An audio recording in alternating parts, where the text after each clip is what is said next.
कमलाक्षवल्लभे त्वं करुणापूरतरङ्गितैरपाङ्गैः अवलोकय मामकिञ्चनानां प्रथमं पात्रमकृत्रिमं दयायाः कमलासनपाणिना ललाटे लिखिताम् अक्षरपङ्क्तिम् अस्य जन्तोः परिमार्जय मातरङ्घ्रिणाते धनिकद्वारनिवासदुःखदोग्ध्रीम् वन्दे वन्दारुमन्दारम् इन्दिरानन्दकन्दलम् अमन्दानन्दसन्दोहबन्धुरं सिन्धुराननम् दिग्गस्तिभिः कनककुम्भमुखावसृष्ट स्वर्वाहिनी विमलचारुजलाप्लुताङ्गीं भ्रातर्नमामि जगतां जननीम् अशेषलोकाधिनाथगृहिणीम् अमृताब्धिपुत्रीम् अंगं हरेः पुलकभूषणमाश्रयन्ती भृङ्गाङ्गनेव मुकुलाभरणं तमालम् अङ्गीकृताखिलविभूतिरपाङ्गलीला माङ्गल्यदास्तु मम मङ्गलदेवतायाः मुग्धा मुहुर्विदधति वदने मुरारेः प्रेमत्रपा प्रणिहितानि गतागतानि मालादृशोर्मधुकरीव महोत्पलेया सा मे श्रियं दिशतु सागरसम्भवायाः विश्वामरेन्द्रपदविभ्रमदानदक्षम् आनन्दहेतुरधिकं मुरविद्विषोऽपि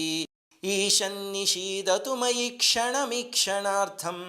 इन्दीवरोदरसहोदरमिन्दिरायाः आमीलिताक्षमधिगम्य मुदा मुकुन्दम् आनन्दकन्दमनिमेषमनङ्गतन्त्रम् आकेकरस्थितकनीनिकपक्ष्मनेत्रम् भूत्यै भवेन्मम भुजङ्गशयाङ्गनायाः कालाम्बुदालिललितोरसिकैटभारेः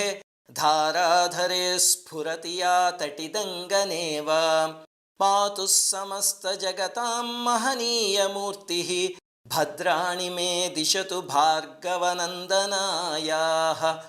बाह्वन्तरे मुरजितश्रितकौस्तुभेया हारावळीव हरिनीलमयी विभाति कामप्रदा भगवतोऽपि कटाक्षमाला कल्याणमावहतु मे कमलालयायाः प्राप्तं पदं प्रथमतः खलु यत्प्रभावात् माङ्गल्यभाजि मधुमाधिनि मन्मथेन मय्यापतेत्थदिह मन्धरमीक्षणार्थं मन्दालसञ्चमकरालय कन्यकायाः दद्याद्दयानुपवनो द्रविणाम्बुधारामस्मिन्न किञ्चन विहङ्गसिसौ विषण्णे दुष्कर्मघर्ममपनीय चिराय दूरं नारायणप्रणयिनी नयनाम्बुवाहः इष्टाविशिष्टमतयोऽपि यया दयाद्र दृष्टास्त्रिविष्टपपदं सुलभं भजन्ते दृष्टिः प्रहृष्टकमलोदरदीप्तिरिष्टां पुष्टिं कृषिष्ट मम पुष्करविष्टरायाः गीर्देवतेति गरुडध्वजसुन्दरीतीं शाकम्भरीति शशिशेखरवल्लभेति सृष्टिस्थितिः प्रलयकेलिषु संस्थितायै तस्यै नमस्त्रिभुवनैकगुरोस्तरुण्यैः श्रुत्यै नमोऽस्तु शुभकर्मफलप्रसूत्यै रत्यै नमोऽस्तु रमणीयगुणार्णवायै शक्त्यै नमोऽस्तु शतपत्रनिकेतनायै पुष्ट्यै नमोऽस्तु पुरुषोत्तमवल्लभायै नमोऽस्तु नाळीकनिभाननायै नमोऽस्तु दुग्धोदधिजन्मभूम्यै नमोऽस्तु सोमामृतसोदरायै नमोऽस्तु नारायणवल्लभायै नमोऽस्तु हेमाम्बुजपीठिकायै नमोऽस्तु भूमण्डलनायिकायै नमोऽस्तु देवादिदयापरायै नमोऽस्तु शार्ङ्गायुधवल्लभायै नमोऽस्तु देव्यै भृगुनन्दनायै नमोऽस्तु विष्णोरुरसिस्थितायै नमोऽस्तु लक्ष्मी कमलालयायै नमोऽस्तु दामोदरवल्लभायै नमोऽस्तु कान्त्यै कमलेक्षणायै नमोऽस्तु भूत्यै भुवनप्रसूत्यै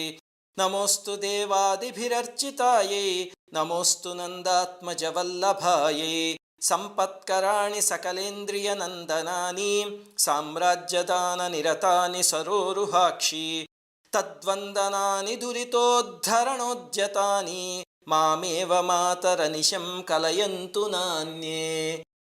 ಯತ್ಕಟಾಕ್ಷ ಸಮುಪಾಸನಾ ವಿಧಿಃ ಸೇವಕಸ್ಯ ಸಕಲಾರ್ಧ ಸಂಪದಃ ಸಂತನೋತಿ ವಚನಾಂಗಮಾನಸೈಃ ತ್ವಾಂ ಮುರಾರಿ ಹೃದಯೇಶ್ವರೀಂ ಭಜೆ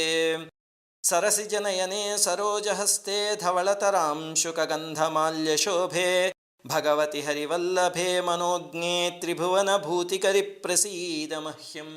ದಿಗ್ಗಸ್ತಿಭಿಃ ಕನಕಕುಂಭಮುಖಾವಸೃಷ್ಟ ಸ್ವರ್ವಾಹಿನಿ ವಿಮಲಚಾರುಜಲಪ್ಲುತಾಂಗೀಂ ಪ್ರಾತರ್ನಮಾಮಿ ಜಗತಾಂ ಜನನೀಂ ಅಶೇಷಲೋಕಾಧಿನಾಥ ಗೃಹಿಣೀಂ ಅಮೃತಾಬ್ಧಿಪುತ್ರೀಂ